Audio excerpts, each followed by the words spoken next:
Pozdravljeni! Čas je za nogomet. Sliko smo v Ajdovščini, ker se bo kmalu začela tekma 14. kroga prve slovenske nogometne lige Telemach. V športnem parku Ajdovščina se bosta pomerili ekipi domačega Primorja in Radomelj. En in drugi imajo v zadnjem času kar nekaj težav z osvajanjem točk, so pa si obojni zagotovili kar nekaj mentalnega goriva za preskakovanje nadaljnjih ovir. Med tednom v pokalnem tekmovanju nogometaši Primorja so slavili. V Sežani 4:1 so premagali Tabor, ki se lahko pohvali z najbolj trdno obrambo v drugi ligi. Radomljani pa so v Prekmurju ugnali Beltince. En in drugi bodo torej igrali v osmini finala pokalnega tekmovanja. Zdaj pa si poglejmo, kaj se je že dogajalo v 14. krogu. Presing Radomljanov, toda krasna komunikacija v taboru Primorja. Haris Kadrić gre sam. Haris Kadrić ni prišel do optimalnega zaključka. Na desni strani se odpira Mamić, Pogačar v kazenski prostor. Jojić ni bil postavljen slabo, ampak žoga ni prišla do njega. Še en predložek. Jojić. No, to je bil prvi nevaren zaključek Radomljanov. Na levi mu pomaga Marinič, Luka Kušić, dober prodor 17-letnika. Jelen je zdaj pri žogi, lepo se je vključil naprej. Nino Kukovec, tole je zanimivo, priložnost za Radomlje, ni gola. Ni gola, sicer tudi dvignjena zastavica. Njegovi medeni tedni niso trajali prav dolgo. Ficko se hitro vrnil nazaj, zdaj pa krasna priložnost, Luka Kušić gre sam. Luka Kušić bo sicer morda počakal na pomoč Pogačarja, ne potrebuje ga. Radomlje vodijo z 1:0, 24. minuta. Luka Kušić do prvenca med slovensko elito. Naprej je prihajal Andrej Pogačar, morda se je na neki točki zdelo, da ga bo Kušić počakal, ampak to se ni zgodilo. Žoga je poslal za hrbet Denisa Pintola, še na 14. zaporedni tekmi je kapitulirala ajdovska obramba. Obrambna kapitulacija gostiteljev. Sijajen protinapad Radomelj. Andrej Pogačar se je vključeval naprej, Petek je stal pred Kušićem, ampak to ni bilo dovolj. Zdaj Matej Jug poziva gostujoče nogometaše, naj se vendarle vrnejo na svojo polovico, da njihovo veseljačenje traja predolgo. 17-letnik potrjuje svoj izjemen, brezmejen potencial. 9 golov v EON Next Gen ligi. Elijan Demirović. Mimo živega zidu. Ficko. Tilan Klemenčič. Dobro zdaj Klemenčič. Dober strel, slabšo levico, izkazal se samo Pridgar. Zaenkrat nekoliko bolj grobi Radomljani. 12 nepravilnih zaustavljanj. Edvin Suljanović zdaj v vlogi izvajalca prekinitev. Edvin Suljanović, gol! Edvin Suljanović, 79. minuta. Kakšnih 20 sekund za nekaj takega je potreboval že na tekmi prvega kroga proti Domžalam. VAR je ponovil, Primorje do izenačenja, 1:1 v Ajdovščini. Izvrstna podaja v kazenski prostor. Spogledovali so se nogometaši in žoga je na koncu zmedla sama Pridgarja in končala v njegovi mreži. Dobro delo je opravil Haris Kadrić. Ne bomo mu pripisali asistence, ampak zmedel je seveda vratarja Pridgarja. In Suljanović prej bi moral dati okroglo usnje. Preživeli so ta nalet Radomljani, ki so zdaj sami v nevarnem napadu. Čalušić je stekel naprej, žoge pa ni oddal Krapuhinu, zato pa je tu Kukovec, gol! Gol za Radomlje, Mlinari znova vodijo. 84. minuta, Nino Kukovec. Njegov tretji gol v letošnji sezoni, 14. v tem tekmovanju.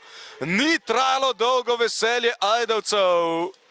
Kdor ne da, dobi super obetaven protinapad Anželjkovićeve čete, ki se je končal z izgubljeno žogo Edvina Suljanovića, strelca izenačujočega gola. Kazen je bila vzgojna, prišla je hitro, Čalušić je žogo potegnil naprej. Že prej se je zdelo, da je Stanislav Krapuhin nudil dobro opcijo, no na to pa je vse skupaj zaustavil, zaposlil Kukovca, ki ni veliko razmišljal, žogo je poslal v desni spodnji kot Pintolovih vrat. Bešir, mislim, da je šlo za ofsajd. Vsaj po mojem mnenju je Pintol nepravilno oviral Krapuhina, če tudi mu je žoga pobegnila. Priložnost za Primorje.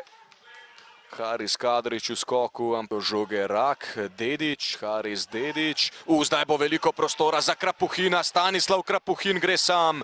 Stanislav Krapuhin to mora izkoristiti, Krapuhin v preigravanje, ali bo hranil ravnotežene. Le vratnico je zadev.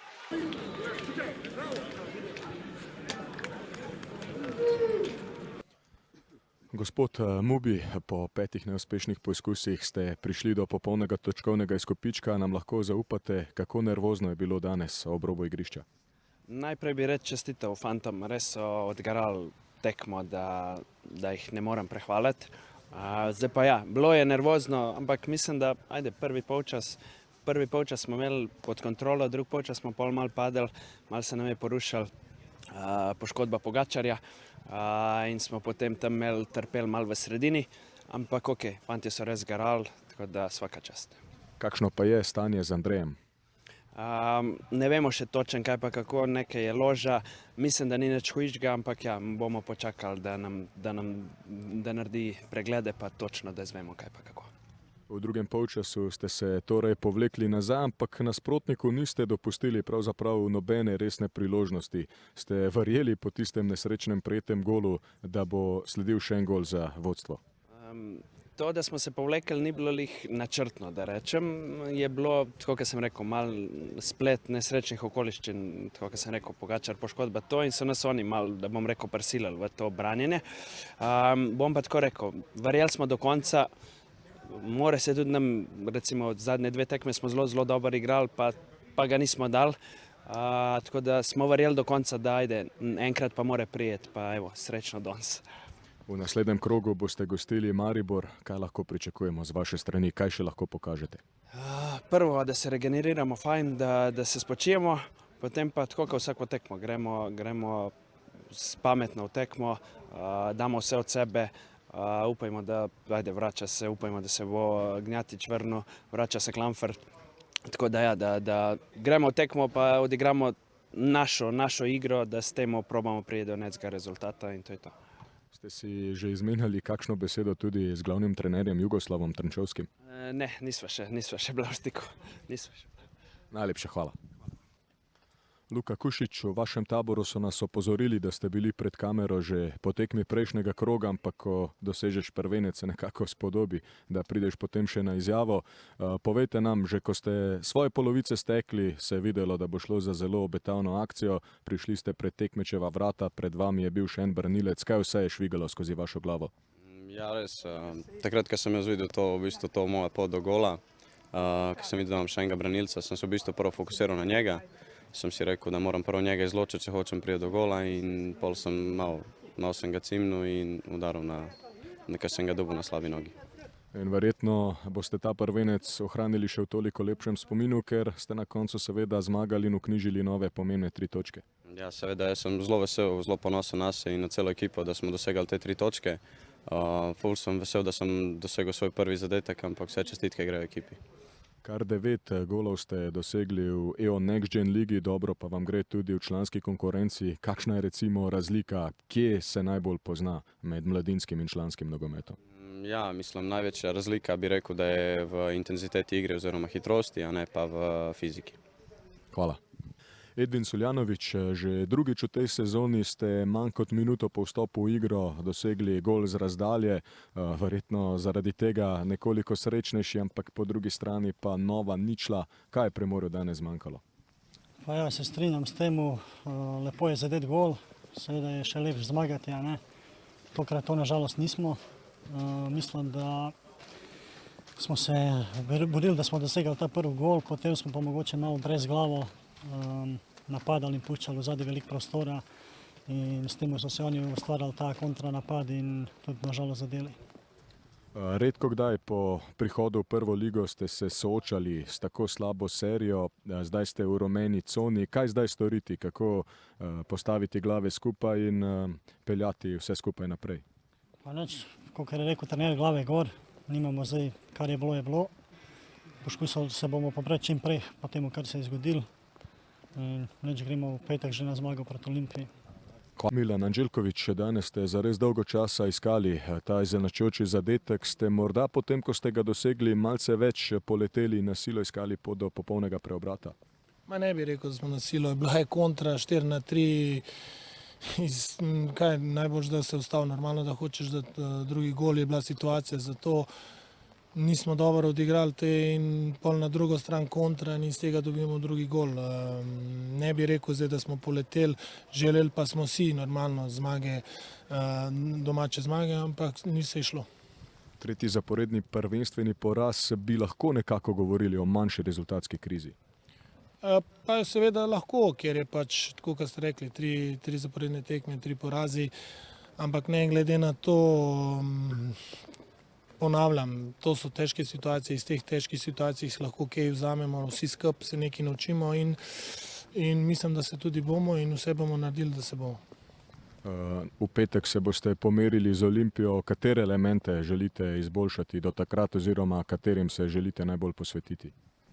Predvsem bi si želel, da naša ekipa to naredi, kar delamo na treningih. V veliki večini in tudi uspeva na tekmah, ampak v ključnih trenutkih nam malo tega zmanjka, če lahko rečem, karakterja. In tukaj veliko na tem delamo in tukaj si želim, da bomo karakterni v Stožicah in da bomo pokazali vse, kar znamo. In na koncu, kar bo, pa bo. Koliko pozornosti pa boste jutri namenili obračunu med Domžalami in Muro? Pa normalno, vsako tekmo pogledaš, ampak še veliko tekem je do konca. Mi, če bomo pravi, verjamem, da nam lahko uspe cilj, ostane kolegi in normalno, da pa pogledaš tekmo, ne pa iz tega vidika, da je to zdaj karkoli kritičnega. Najlepša hvala.